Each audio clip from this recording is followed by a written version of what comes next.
Hi guys, we're back again today. Okay, so good news, bad news. Bad news, Willow died. She got moldy.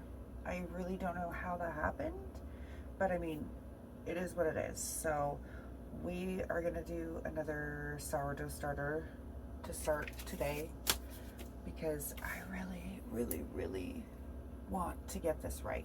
And I'm very sad that she croaked on me. So I don't know what I'm going to do about that. I have to decide whether it's because the heat was like so wishy-washy over here in this corner. I may just stick it back over here just because the inverter is putting off a lot of heat. Or if I'm going to like stick it in the oven overnight, I just don't want to forget it. I'm juggling a lot of projects in the kitchen today. I've got broth going over there too, a pork bone broth. So, and it looks like it's right about to the point where I'm going to turn it off and let it cool some before I strain it out. So I got this recipe and I really hope this one works this time. I'm going to stir it in a different container and then pour it into my jar this time. So, and then I think I am going to try and keep this as clean as possible. So I may clean it every day. I don't know yet. I have seen some people do that, so it's definitely an idea that I have been thinking about. So I'm going to do, and I kept reading, it did say the bread flour was okay. I'm a little nervous that I don't have enough to ferment, like enough wheat, but this was organic red whole wheat bread flour, so I'm hoping this will work. If not, then I'm probably going to end up getting a scale anyways, just because not having one seems to be really not the best way to go about sourdough or bread. See, I just accidentally blurped some in there. This one calls for 3/4 cup of a whole wheat flour. Like I said, I'm using King Arthur's whole wheat red flour.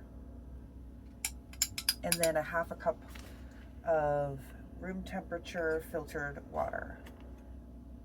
And I have one of those filters that goes in your fridge, and that's what I use for my filtered water.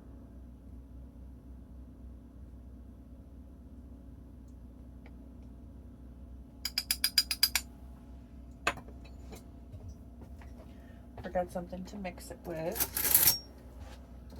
And I don't care about the metal. Everybody says you can stir it with a fork. So that's what I'm going to do. And then we will transfer it over with the spatula.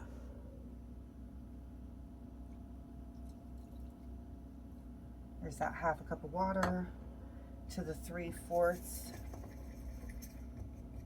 flour. We're just going to make sure we're getting everything super incorporated. That's the whole goal of this right now. Good whisking, no flour clumps.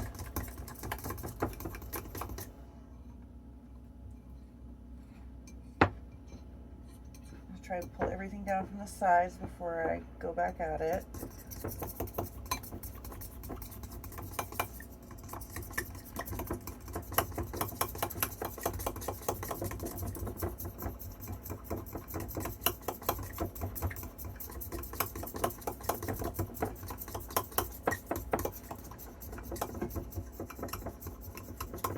I'll grab my spatula here in a second.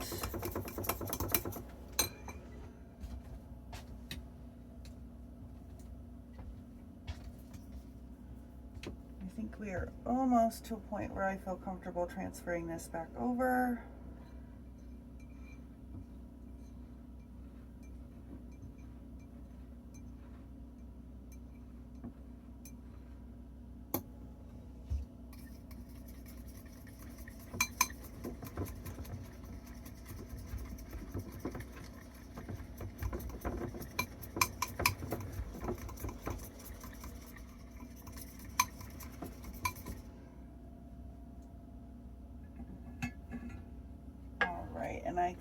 my jar yesterday.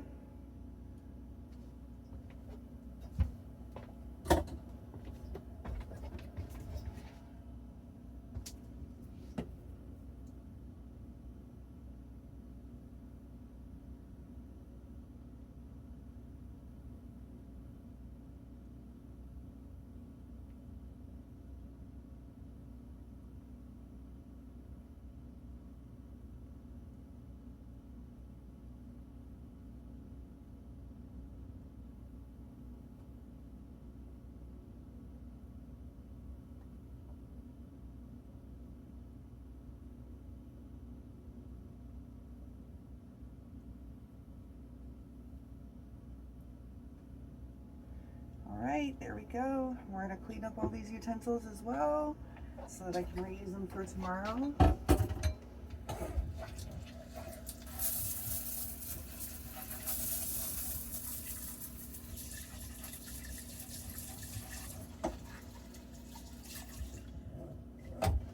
Alright, I'm going to go ahead and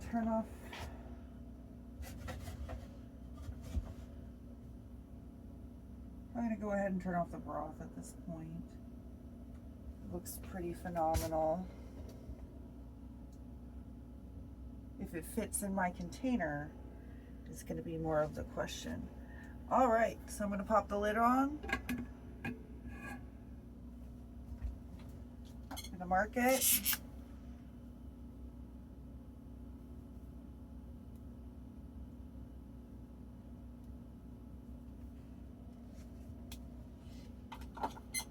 Whoops. And then folks, for now, we are gonna set it and forget it, at least for a day or so. Thanks for stopping in. Oh, really quick, I did forget. So, naming it. Well, the first one was Willow, and that was because of Willow from Buffy the Vampire Slayer. And I decided, because of that reason, I have to go back and rewatch, but I don't think she died ever. I think she made it through. And I mean, later on in the comics, she passes away, yes, but in the series, she doesn't die, but Buffy does, and then has to be resurrected. So I think to play it safe this time, just in case she does die and we have to resurrect her again, this new sourdough starter name is Buffy. So introducing Buffy, brand new, day one. Thanks, guys.